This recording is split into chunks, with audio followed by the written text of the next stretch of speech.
The Bible is such an interesting book of literature. If you love history, then it's going to be easy for you to read the Bible. Reading the Bible is the first step into a massive religious project. Ask yourself a few questions. Why have you developed an interest in reading the Bible? Do you feel the conviction to get closer to God? Is it because you want to grow your faith? Are you interested in knowing when events took place in the Bible? Could you be on a fact-finding mission? No matter your reason for beginning to read the Bible, I'll give you a procedure that suits your needs. Take note of the 3 phases of the Bible: reading, understanding, and implementing. For you to feel the impact of reading the Bible, the 3 need to run concurrently. It's good to be mindful of the fact that quality is better than quantity. You'd rather read a small portion, understand, and implement what it says than read a whole chapter and get nothing out of it. Or simply forget the whole of it.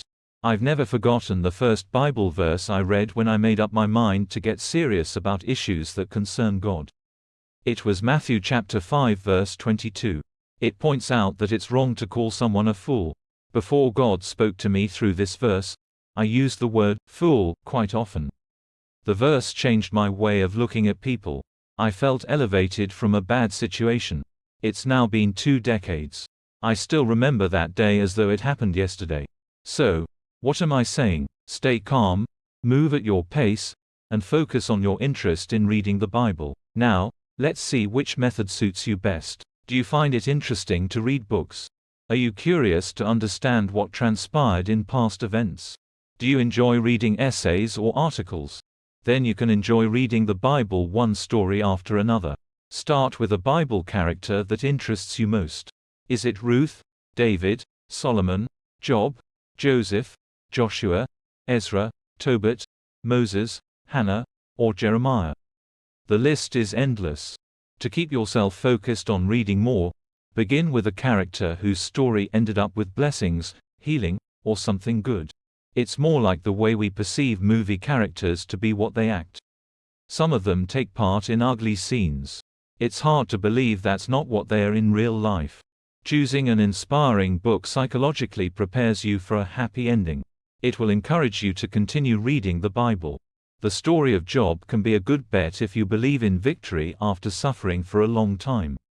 It depends on what drove you to the Bible. If you're experiencing low moments and you need some uplifting, Job's story will give you hope. Reading one book in the Bible is a drop in the ocean if you're a passionate reader. The book of Job does not mix up events. It's easy to understand. The story of Tobit is another well-arranged narrative of success. You can find it in the Catholic Bible. It's important to list the key points of any story you choose. Coming back to the same story for reference will be much easier. Once you've understood the story, ask yourself questions and answer them. Examples of questions are: what role did each character play and what was the outcome? What if things turned out different from what the Bible tells us? You can ask anything. Now, let's look at the second method you can use to start reading the Bible. Bible reading through Scripture. Not all of us have developed a reading culture. Reading the Bible can be challenging. Each of us is a unique creation of God, and there is nothing wrong with not loving to read long content. Furthermore, if you're a beginner, the strategy you choose depends on where you are coming from. Are you a Christian who only fell out and wants to get back on track? Do you want to join Christianity from another religion? How much time are you willing to allocate to reading the Bible?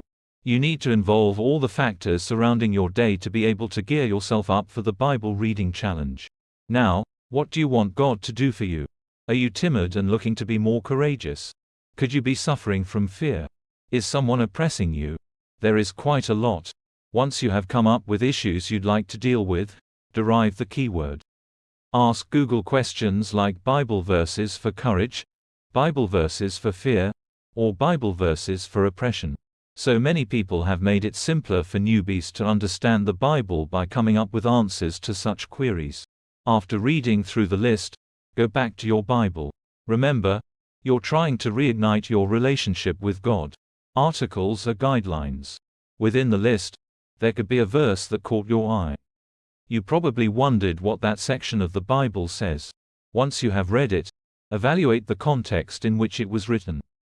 Pick out points that can help you sort out your situation. If reading the Bible alone doesn't seem to be working for you, join a Bible study group. It's easier to practice discipline when there is a second or third person involved. Psychologically, you wouldn't want to be a failure. You'll commit yourself. You know, there is this type of person who works better under supervision. It's a personality trait that someone has to live with, though God can change it. If that's you, join a Bible study group that suits your schedule. A 1-hour weekly Bible study could do, since it won't interfere much with your normal routine. Each Bible study group runs its program in the way that suits it the most. Some groups dwell on a particular book in the Bible until they're done with it. They even have assignments. Other groups come up with a list of topics they need to tackle and reference the Bible based on that. Some Bible study groups are headed by religious leaders. In such a case, it's usually more like a teacher-student interaction. If you want someone to teach you, look for such a group. In other groups, ordinary Christians share and explain the Word during meetings. One such group is the Catholic Charismatic Renewal, suitable for every Christian. Its wings are spreading faster than we ever thought. Most of the time, duty shifts from one person to another. If you're more comfortable interacting with peers, such a group may be the best for you. There is always something for everyone. Finally, before you embark on reading the Bible, be ready to believe the content. God wrote the Bible through people who are not here to defend it. If you want to excessively scrutinize the Bible, you may never get answers to your questions. Expect gradual change, especially if you're getting closer to God to solve a problem. Even if you'd like to read the Bible just for growth, try to embrace patience. Now, let's take a recap.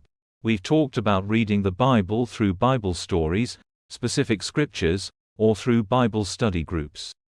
Embark on the one that suits you best and watch out for the results. Now, I hope you've learned something that's gonna help you become a Bible reader. If you haven't subscribed yet, please do, and hit the notification bell to get alerts as soon as we post new content. Also, take some time to tell us what you feel about this video in the comments. Thank you.